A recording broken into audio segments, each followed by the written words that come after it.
Bonjour à toutes et à tous, vous écoutez Cinécast. Salut Thibaut. Salut Guillaume. Cinécast, c'est le podcast qui chaque semaine vous recommande des films à voir au cinéma, en streaming ou VOD. Parfois, on sort un peu de notre ligne éditoriale. Ouais. On parle de séries. Ouais. Et Mais là, on sort vraiment Alors là, vous allez voir, c'est plus complexe qu'il ne le paraît. braquage à On 180 sort degrés. presque encore un peu plus de notre ligne éditoriale puisqu'on va parler d'une série slash jeu télé slash télé-réalité. Mais c'est vendu comme une série par Canal+, Ouais. puisque c'est monté en 8 épisodes et que il n'y a pas de prime, il n'y a pas de quotidienne ou quoi que ce soit. C'est vraiment tourné, pensé, écrit comme une série télé. Et on le fait parce que ça arrive au même moment Et qu'un évidemment, film dont on a parlé la semaine dernière. on est obligé d'en parler. Il y a Loup-garou qui est sorti sur Netflix la semaine passée. La critique est disponible sur la chaîne ou sur les plateformes de podcast. Donc le film avec Franck Dubosc. Exactement, film Netflix avec Franck Dubosc, adapté du jeu des Loups-garous de Tire-sur-Lieu. Ici, c'est aussi une adaptation officielle du jeu des Loups-garous de Tire-sur-Lieu, sauf que c'est un jeu qui a été Grandeur filmé nature. pour la télévision, tout à fait, en grandeur nature, en temps réel, 15 jours dans la forêt, avec 13 candidats. Ça a été créé et imaginé par Fari et Panayotis Pasco, les deux humoristes, qui ont acheté les droits il y a 5 ans pour faire cette adaptation, mais personne ne voulait payer parce que ça demande 200 personnes sur place, des caméras Ah ouais, partout, tu m'étonnes. tout un bazar. Et donc, ça sort sur Canal+. C'est déjà sorti depuis un bon bout de temps, début du mois d'octobre. Et ce vendredi 30 octobre, il y a la finale, entre guillemets, les 2 derniers épisodes de la série qui sortent. Alors, ça parle de quoi? Ça parle du jeu de société qui est donc joué en temps réel avec 13 candidats.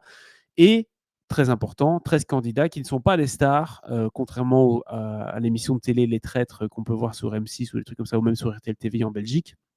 Là, on est sur quelque chose où on a été chercher un ancien espion de la DGSE, on a été chercher une championne du monde de poker, un mentaliste, une spécialiste en arithmétique. Vraiment, on va chercher des gens avec des profils très spécifiques pour jouer cette fameuse partie de loup-garou, la meilleure de tous les temps. On regarde un extrait de la bande-annonce.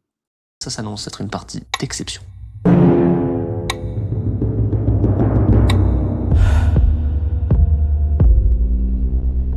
Moi, je suis streameuse et journaliste. J'ai senti qu'on avait journaliste.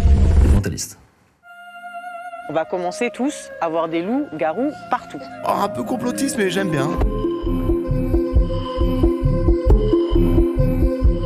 Je sais que tu vas me dévorer demain. Est-ce que ce jeu va nous rendre fous? Et ça va être des super cobayes. On est en train de perdre. Qui est avec moi, qui est contre moi? La question qui se pose, c'est qui Qui sont les loups-garous? Voilà, qui sont les loups-garous? C'est la question qui se pose forcément. Alors, pourquoi est-ce qu'on parle de ceci, Thibaut? Tu n'as pas vu, tu alors poses non, la question. je te pose la question, effectivement. Enfin, Ouais, tu ça te va poses la question. Ça va être un vas-y. monologue. Mais non, je vais te poser des questions. Eh ben, en fait, parce que je trouve que cette adaptation télé du Loup-garou, elle brise la ligne pour moi entre la fiction et la télé-réalité ou le jeu télé. Donc, c'est-à-dire qu'on a ici des vrais gens qui sont dans des bois avec des caméras. Donc, jusque-là, ça pourrait être Love Story, en fait, hein, c'est le même principe. Sauf que, très clairement, on te met dès le départ des principes narratifs où on va t'expliquer, OK, ces gens sont là, etc. Mais il va se passer des choses scriptées Oui. qui vont venir interférer avec leur quotidien, donc les fameuses épreuves ou les trucs comme ça, qui vont avoir une influence sur le jeu. Et tout le montage du jeu va être fait de manière que les producteurs ont le contrôle total sur l'émission. D'accord. Donc c'est pas comme Love Story où on sait pas très bien ce qui va se passer. Tiens, est-ce que Loana va dans le jacuzzi? Ça, ils pouvaient pas vraiment contrôler. Oui. Ici, dès le départ, on te dit un loup-garou, on te dit qui c'est. Donc on te le montre en tant que spectateur, on te montre pas les autres. On te montre volontairement. Attends, il y a un loup-garou pour 13 personnes. 3. Ils sont 3. Ah, ok, Mais d'accord. on t'en montre qu'un seul. Ok, on te dit ok. pas qui est villageois. On te dit... Ok. Et donc, du coup, tu joues au jeu en même temps que tu regardes. Ouais. Et donc, il y a un côté très plaisant où tu as des conversations où à un moment donné, tu vas savoir qui est qui. Et donc, tu vas voir le mensonge en temps réel se passer. Mais après, tu sais pas. Et puis, en fait, peut-être que c'est lui. Donc, il y a vraiment ce côté un peu suspense au fur et à mesure des épisodes qui se dilue parce que chaque épisode va avoir son lot de révélations, son lot de rebondissements. Ok. Mais globalement, comment se déroule une partie? Parce que tu me parles d'épreuves et tout. Évidemment, toutes des choses qu'il n'y a pas quand tu fais le jeu de plateau. Ouais, tout à fait. Le jeu de plateau, c'est le village s'endort, les loups se réveillent, la voyante, ceci, cela. Enfin, oui, c'est d'abord la voyante et tout le bazar. Et puis les loups en dernier, et puis les villageois. Mais il n'y a pas d'épreuve et une partie peut durer entre un quart d'heure, une demi-heure, une heure, ça dépend du nombre de personnes. Voilà. Mais du coup, comment tes épreuves viennent influencer sur ces découvertes? Donc, ce qui se comment passe, se déroule? Est-ce qu'il y a un tour aussi en fin de journée où ils se Exactement. réunissent autour du feu et Donc, alors c'est j'élimine machin. c'est la nuit qu'ils vont se réunir, etc., pour voter pour la personne qu'ils éliminent. C'est également la nuit que les loups-garous sortent pour tuer quelqu'un, etc. Donc, c'est un soir sur 2. Donc, il dilue vraiment le truc, hein. Il y a un soir, Ok. le fameux, comme dans Koh-Lanta, la réunion sur du Ouais, feu. ouais, ok. Et puis, le soir suivant, il y a les loups-garous qui vont faire leur business. Et il y a, comme dans Koh-Lanta, est-ce qu'il y a de l'immunité? Est-ce qu'on peut ne pas être éliminé lors du prochain conseil? Et il y a également d'autres choses. Ok. Par exemple, il y a des cartes, des rôles dans le Loup-garou, vous savez bien. Et donc, beaucoup de gens ont regardé le premier épisode sur YouTube qui est disponible gratuitement et ont commenté en disant: Ah, c'est nul, il n'y a pas les rôles. Il n'y a que les villageois et le loup-garou. En fait, c'est faux. Il y a les rôles, c'est juste qu'ils doivent les débloquer, les rôles. Donc, il y a des épreuves que le village doit faire Ah, pour donc, avoir le rôle. Donc, c'est-à-dire, la sorcière, en gros, ils disent pas que ça va être la sorcière, mais ils disent, voilà, faites cette épreuve-là. Et si vous réussissez l'épreuve, vous décrochez un rôle. ok. Sauf que parmi les villageois, il y a 3 loups-garous Oui, qui peuvent saboter le jeu. évidemment. Et donc, du coup, c'est intéressant de regarder l'épreuve parce que tu te dis, est-ce qu'il va y avoir sabotage? Par qui? Est-ce Et que cette comment? personne qui ne réussit pas l'épreuve, est-ce qu'elle est loup-garou? Est-ce qu'elle a juste pas réussi l'épreuve? Parce que ça peut arriver en soi de ne pas réussir une épreuve. Bien sûr. Et donc, il va y avoir des suspicions. Tiens, mais c'est lui alors le loup-garou? Mais non, moi, j'ai rien fait. Et donc, ça va commencer à rentrer dans ce truc-là. Et c'est très bien foutu parce que justement, on n'est pas dans. C'est filmé comme une télé-réalité, mais c'est pas monté comme une télé-réalité. C'est-à-dire que on va uniquement nous montrer des passages intéressants, des passages qui font avancer l'histoire ou le récit ou le personnage. On va pas nous montrer des banalités. Oh tiens, il y a plus de Nutella. On n'est pas du tout là-dedans. Et donc, il y a vraiment un montage frénétique, 40 minutes, avec des séquences bien filmées, bien foutues. Et vraiment une tension, un arc de chaque épisode avec une petite tension à la fin et tu as envie de voir la suite. Enfin, c'est bien Ok, foutu. Vraiment, d'accord. c'est très très bien fait. Et une direction artistique super soignée. On a le générique d'intro qui est fait en animation avec des petits bruitages, avec les dessins originaux du jeu. Ça a l'air assez classe en tout cas, les décors, etc. Ce qu'on voit un Voilà, peu dans la le petit bande-annonce. village en bois, le cadrage, des grues, on a tout ça. Donc Et grosse prod. Ça a dû grosse demander- prod. Il y a une idée du budget Je ne sais pas du tout. d'une prod Et pareille ils ont mis du temps. Visiblement, ils ont renouvelé pour au moins 2 saisons Quelques encore. millions en tout cas. Et ça va être vendu à l'international par Canal+. Donc, ils sont très contents. Ça marche très bien. Ça va.